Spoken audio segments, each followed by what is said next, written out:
अस्सलाम वालेकुम नाज़रीन, आप देख रहे हैं मेरा यूट्यूब चैनल और मैं हूं हिबा अब्बासी। मेरे साथ मौजूद है दानिश। और आज जिस तरह से पाकिस्तान में खास तौर पर बाकी दल हुकूमत की बात करते एक दफ़ा फिर से दहशतगर्दी के लपेट में आ चुका है। कुछ टाइम पहले एक कचहरी में धमाका हुआ, लेकिन आज फिर से हमें अफसोसनाक वाक़े ने लपेट में लिया है। दहशतगर्दों ने जो है वो इमाम बारगाह पर जो है खुदकश धमाका किया, जिसके नतीजे में काफ़ी ज़्यादा 30 से अबव जो है वो डेड बॉडीज़ बताई जा रही हैं। 169 के करीब जो जख्मी हैं, जो डिफरेंट इस्लामाबाद के बड़े हॉस्पिटल्स में जो है वो लाए गए, उनकी तिबी इमदाद जारी है। डॉक्टर्स जितना भी अमला था छुट्टियों पे था, उनकी छुट्टियां मनसूख कर दी गई हैं। बड़े सर्जन, न्यूरोलॉजिस्ट, वो सारे जो भी हैं उनको हाई अलर्ट कर दिया गया है। और यहाँ पर आप देख सकते हैं हम पॉलीक्लिनिक के बाहर मौजूद हैं, यहाँ पर भी इमरजेंसी नाफिज है। और मेरे साथ दानिश मौजूद है जिन्होंने पूरे इस वाक़े को कवर भी किया है। इनसे बात करेंगे कि जब ये यहाँ पर पहुँचे किस तरह के हालात थे। फिल्म में इन्होंने दौरा किया, वहाँ पर ये मौजूद थे, कवर कर रहे थे, वहाँ पर क्या हालात थे। दानिश, सबसे पहले तो ये बहुत अफसोसनाक वाक़या है। और हमें बीइंग अ रिपोर्टर अगर हम बात करें तो हम फील्ड में जब निकलते तो हमें बहुत सारी चीज़ों पे कंट्रोल करना मुश्किल हो जाता है। जब खो देता है बंदा, जब अपनों को रोते हुए देखता है, अपनों को लिखते हुए देखता है। तो आपकी क्या मतलब, आपने जब यहाँ पे आए पॉलीक्लिनिक में, फिल्म में, तो क्या देखा, किस तरह के जब मनाजिर थे? हिबा, मैं पार्लियामेंट में था उस वक्त, और पार्लियामेंट से मैं जैसे ऑफिस के लिए रवाना हुआ हूँ, क्योंकि वहाँ पर आफिया बैठी थी हमारी फीमेल रिपोर्टर, उसने कहा आ जाओ, तो फिर मैं फ्री हो गया था वहाँ पर। मैं ऑफिस जैसे पहुँचा हूँ तो फ़ौरन जो है मुझे एक दोस्त ने जो है वो ख़बर भेजी है कि जी यहाँ पर अटैक हो गया है।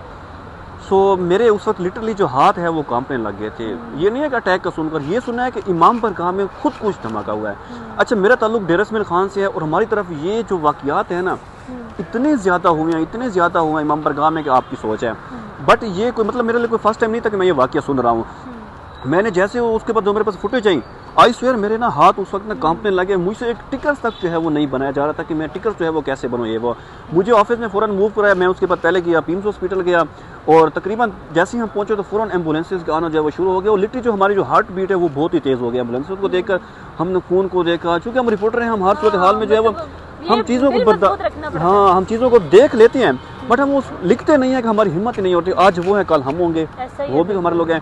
फिर मैं उधर गया, फिर मैं जब पॉलीक्लिनिक आया, यहाँ जो मैंने वर्षा की जो हालत देखी यहाँ पर, मतलब एक लिटरली तो मैं 10 मिनट के लिए साइड पे बैठ के कि यार ये हो क्या रहा है।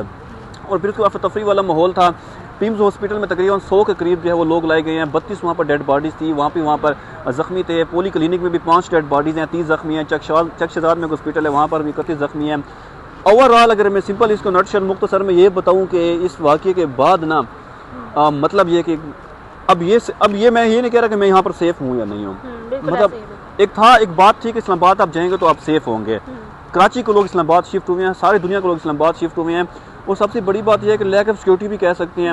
आपको पता है बलूचिस्तान में यहाँ पे टीम ने भी स्टे किया हुआ है, जिस तरह से हमारी बहुत सारी कॉन्फ्रेंसेस होती हैं। पाकिस्तान माशी तौर पर भी आगे जाने की बड़ी कोशिश, ये भी दुश्मन को बहुत खटक रही है ना, तो दुश्मन को ये खटक रही है। तो आप क्या समझते हैं कि ये कितना जो है ना आगे PSL भी आने वाला, आपको पता है डिफरेंट फॉरनर्स आएंगे, हमने डिफरेंट प्लेयर्स को लिया हुआ है, तो किस तरह से समझते हैं? क्योंकि लास्ट टाइम भी हमारे साथ एक ऐसा वाक़या, वो बड़ी अरसे बाद हमने यहाँ पे क्रिकेट देखी है, बड़े वो जोश वाली, तो ये फिर से इस तरह के इंसिडेंट होना किस तरह से हम पर ये सारे असर करते हैं? पाकिस्तान इस वक्त जो, अगर हम तरक्की की बात करें तो दिन दुगनी रात चुगनी जो है वो तरक्की कर रहा है, इसका सबको पता है।